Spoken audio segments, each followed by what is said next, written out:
നമസ്കാരം. ഇൻഫർമേഷൻ മീഡിയയുടെ പുതിയൊരു വീഡിയോസിലേക്ക് എല്ലാ കൂട്ടുകാർക്കും ഒരിക്കൽ കൂടി സ്വാഗതം. ക്ഷേമ പെൻഷനുമായി ബന്ധപ്പെട്ട കാര്യങ്ങളെക്കുറിച്ചാണ് നോക്കാൻ പോകുന്നത്. കഴിഞ്ഞ ദിവസം ബജറ്റ് അവതരിപ്പിക്കുന്ന സമയത്ത് സർക്കാർ പറഞ്ഞ കാര്യങ്ങളെക്കുറിച്ചും അതുപോലെ തന്നെ പെൻഷൻ കൂടുമെന്ന് പറഞ്ഞ് കൂടാതിരിക്കുന്നതിനെക്കുറിച്ചുമെല്ലാം വളരെ വിശദമായി നോക്കാം.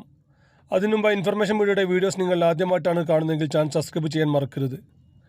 നമ്മുടെ ചാനലിൽ ഒരു തരത്തിലുള്ള മതരാഷ്ട്രീയ കാര്യങ്ങളും വരുന്നതില്ല. ഗവൺമെൻറ്റിന് ലഭിക്കേണ്ട സേവനങ്ങൾ, ആനുകൂല്യങ്ങൾ, അറിയിപ്പുകൾ എന്നിവയെക്കുറിച്ച് മാത്രമാണ് വീഡിയോസ് വരുന്നത്. ശ്രദ്ധിക്കുക, ഗവൺമെൻറ് സേവനങ്ങളിൽ എപ്പോൾ വേണമെങ്കിലും പുതിയ മാറ്റങ്ങൾ വരാം. ഏറ്റവും പുതിയ അറിയിപ്പുകൾ ലഭിക്കാൻ തൊട്ടടുത്തുള്ള ബെല്ലൈക്കൺ കൂടി ക്ലിക്ക് ചെയ്യുക. നമ്മളെല്ലാം പ്രതീക്ഷിച്ചതുപോലെ പെൻഷൻ പണം കൂടിയിട്ടില്ല.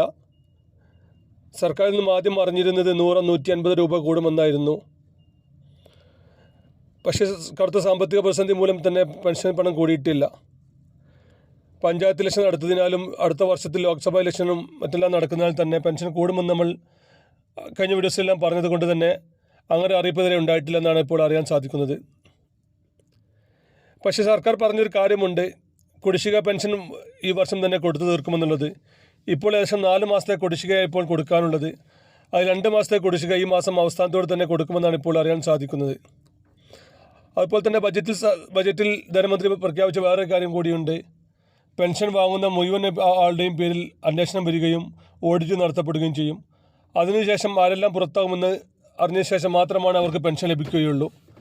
പല കാരണങ്ങൾ കൊണ്ടും നമ്മൾ പെൻഷനിൽ നിന്ന് പുറത്താകാം. അങ്ങനെയുള്ള കാര്യങ്ങൾ ശ്രദ്ധിക്കുക. അതുപോലെ തന്നെ പെൻഷൻ നമ്മൾ പുറത്തായി കഴിഞ്ഞാൽ നമ്മൾ അത് വീണ്ടും നമുക്ക് അപ്രൂവ് ചെയ്ത് കിട്ടാൻ വേണ്ടി നമ്മൾ നേരിട്ട് പഞ്ചായത്തിലെത്തി കാര്യങ്ങൾ നമ്മൾ അവതരിപ്പിക്കേണ്ടി വരും. ചെറിയ കാര്യങ്ങളോട് തന്നെ നമ്മൾ പെൻഷനിൽ നിന്ന് പുറത്താകാൻ സാധ്യത കാണുന്നുണ്ട്. 2000 സ്ക്വയർ ഫീറ്റിന് മേലെ വീട്ടിൽ താമസിക്കുക, അല്ലെങ്കിൽ ഒന്നിൽ കൂടുതൽ വീടുകൾ ഉണ്ടാവുക, നമ്മുടെ മക്കളോ ഒരു മക്കളോ എടുത്ത വീടുകളാണെങ്കിലും നമ്മുടെ പേരിലുള്ള വീടാണെങ്കിൽ അവ 2 വീടായിട്ട് കണക്കാക്കും.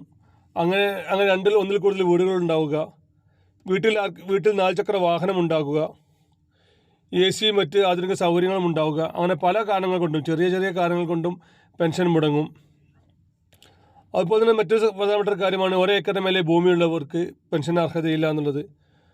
അങ്ങനെയുള്ള ആളുകൾ നമ്മൾ പഴയ സമയത്ത് റോഡിനോ മറ്റോ ഭൂമി പോയിട്ടുണ്ടെങ്കിൽ അതെല്ലാം കുറച്ച് അതിൻ്റെ രേഖ പഞ്ചായത്തിൽ കാണിച്ചു കഴിഞ്ഞാൽ വീണ്ടും അവർക്ക് പെൻഷൻ ആനുകൂല്യം ലഭിക്കും. അതുപോലെ തന്നെ നിർബന്ധമായി ചെയ്യേണ്ട മറ്റൊരു കാര്യമാണ് പെൻഷൻ മസ്റ്ററിങ്. ഇപ്പോഴും ചെയ്യാത്ത ഒരുപാട് ആളുകളുണ്ട് പെൻഷൻ മസ്റ്ററിങ്. അങ്ങനെയുള്ള ആളുകൾ നിർബന്ധമായിട്ടും പെൻഷൻ മസ്റ്ററിങ് ചെയ്യുക.